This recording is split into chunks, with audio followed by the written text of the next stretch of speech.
ذكرى أيضا حقيقة 122 مرة وأكثر موسم تعرض فيه للطرد كان الموسم الأول مع ريال مدريد عام 2006 عندما طرد 4 مرات. وهذه الكرة تبدو خطيرة للريال في المكان الخطير، التسديدة تأتي، جول جول الويلزي جاريث بيل. احنا قلنا هي مسألة وقت أن نشاهد الهدف الأول لريال مدريد، لأن الكتاب يقول ذلك ولأن عنوان المباراة واضح وصريح. ريال مدريد هي مسألة وقت ليس إلا لأن يسجل الهدف الأول. صمد بلد الوليد حتى الدقيقة 33 يأتي أنخيل دي ماريا حارس مرمى يبعدها، لكن يبعدها وين؟ يبعدها على راس الويلزي جاريث بيل، وبالتالي يعالجها مباشرة إلى الشباك.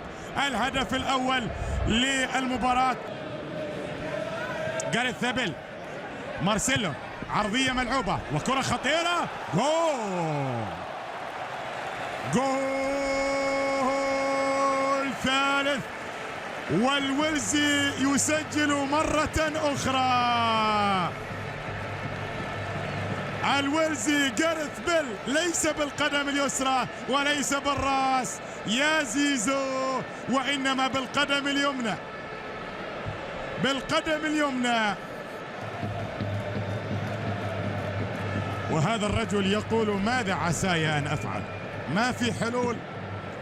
الداخل إلى سانتياغو برنابيو مفقود، هكذا يرى هذا الرجل المدافع. هياها إلى من؟ هياها إلى اللاعب الذي بدأ الكرة وأرسلها إلى مارسيلو، وبعد ذلك تأتي في المكان السهل تماما، في المكان السهل يضع قدمه اليمنى ويذهب إلى الزميل. يشكر مارسيلو على الغالية جاء بها إلى طبعا معقل البرنابيو. كرة في اللحظات الأخيرة الآن، كرة تنقل إلى مارسيلو، هذه خطيرة، كرة تلعب، جول، هاتريك للويلزي،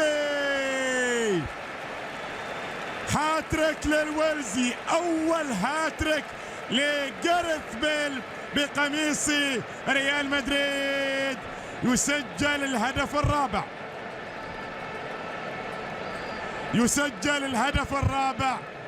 هو اللي بداها بالمناسبة، لما نشوفها من البداية تشاهد عزيزي المشاهد بأنه من بدأ الكرة، هو اللي بداها واستمر، ما وقف، ما قال لك خلاص أنا أديت اللي علي، استمر للتقدم في الأمام. ومارسيلو كان يناظر وكان يشاهد الزميل المنطلق من الخلف، وبالتالي مارسيلو في مكان سليم إلى جاريث بيل. ريال مدريد يزور شباك بلد الوليد للمرة الرابعة، وجاريث بيل يزور الشباك للمرة الثالثة.